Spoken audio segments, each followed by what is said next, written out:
और जब one district one product की योजना हमने लागू की तो मैंने कहा कि गोरखपुर में औरंगाबाद का टेराकोटा को जोड़ लो, थोड़ा प्रजापति समुदाय के लोगों को इसी बहाने सम्मान मिल जाए।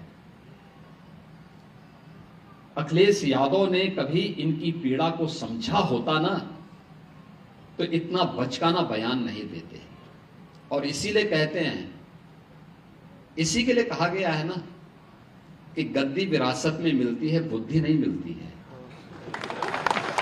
बुद्धि नहीं मिलती है, उसके लिए प्रयास करना होता है। और कुछ लोगों की आदत होती है, उनके जीवन भर उनका बचपना नहीं जाता है, उस प्रकार की हरकतें वे कर ही देंगे और यही हरकत वे आज भी कर रहे हैं।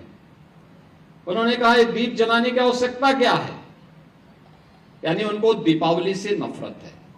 यानी अब तक तो हम सोचते थे कि अयोध्या में राम जन्मभूमि से और हिंदू तीर्थों से ही इनको नफरत होगी।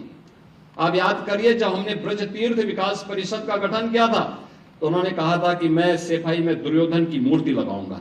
मैंने कहा कंस की भी लगा दीजिए।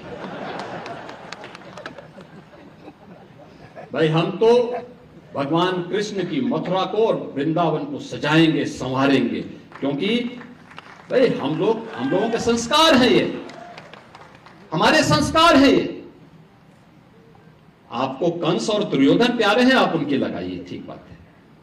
और यही बात उन्होंने इस बार यहां पर भी कही दीपावली के अवसर पर। यानी वे रामद्रोही ही नहीं हैं, कृष्ण द्रोही भी हैं और सनातन पर्व और त्योहारों के द्रोही भी हैं।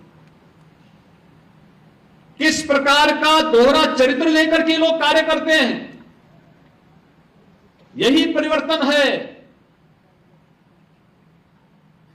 कांग्रेस श्री राम को नकारती थी, श्री कृष्ण को नकारती थी,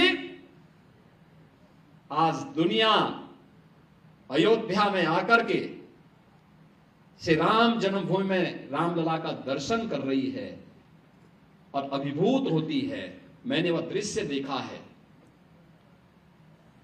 जब अयोध्या धाम में 22 जनवरी 2024 को प्रधानमंत्री मोदी जी के कर कमलों से रामलला विराजमान होने के उपरांत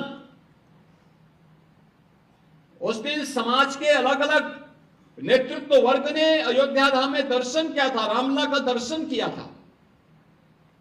लेकिन मुझे इस बात की जानकारी थी कि 5 लाख लोग